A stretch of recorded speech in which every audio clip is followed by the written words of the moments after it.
कानपुर बुंदेलखंड क्षेत्र के बीजेपी अध्यक्ष प्रकाश पाल ने बीजेपी मीडिया सेंटर फजलगंज में आयोजित पत्रकारों से वार्ता करते हुए कहा कि देश की आजादी के बाद से ही लगातार कांग्रेस ने संविधान के नियमों को धज्जियां उड़ाने का काम किया है।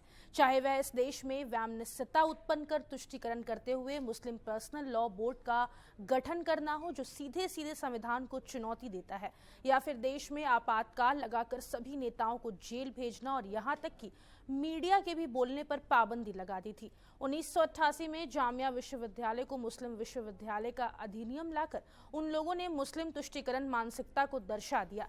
हिंदू धर्म और हिंदू देवी देवताओं का सदैव ही अपमान करना उनकी फितरत है। उनके घमंडिया गठबंधन के नेता, चाहे वह डीएमके के स्टालिन हो या समाजवादी पार्टी के अखिलेश यादव, ये लोग लगातार हिंदू धर्म और महापुरुषों पर अमर्यादित टिप्पणियां करते हैं। मैनपुरी में जिस तरह से महाराणा प्रताप की मूर्ति पर चढ़कर हमला किया, महाराष्ट्र में राहुल गांधी ने एक सभा में वीर शिवाजी की मूर्ति को लेने से मना कर दिया। कांग्रेस पार्टी ने तुष्टीकरण की राजनीति की वजह से ही कांग्रेस शासित राज्यों में ओबीसी का आरक्षण काटकर मुस्लिम धर्म के लोगों को आरक्षण देने का काम किया है। कांग्रेस का पंजा, संपत्ति पर शिकंजा, हाथ का सपना, सबका माल अपना, बांटेगा हिंदुस्तान की संपत्ति को, राजीव का शहजादा, अमर को कुछ भी नहीं, अकबर को सबसे ज्यादा। इंडी गठबंधन और उसके सहयोगी दल देश में भ्रम फैला रहे हैं कि भाजपा अगर तीसरी बार मोदी सरकार आ गई तो संविधान बदल देंगे। भारतीय जनता पार्टी में सबसे ज़्यादा पिछड़े और दलित सांसद हैं जो कहते हैं कि संविधान बदल देंगे, आरक्षण खत्म कर देंगे। अखिलेश यादव के पास अपनी पत्नी के अलावा कोई पिछड़ा सांसद नहीं है। कांग्रेस में उत्तर प्रदेश में तो उनकी माताजी के अलावा कोई नहीं है।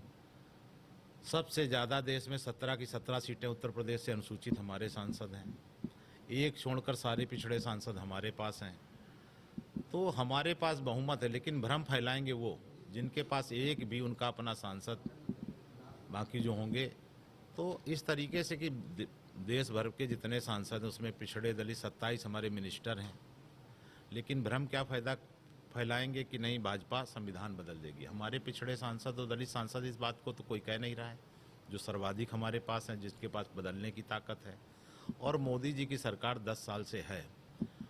10 साल में तो उन्होंने संविधान का नहीं किया। हाँ, जो गलत काम थे कि 3 तलाक, जो मुस्लिम महिलाओं को या अनुसूचित जाति को या देश को जो भारत माता के माथे पर नासूर था 370, उसी को बदलने का किया है काम। इसके अलावा किसी के हकों के लिए नहीं किया है।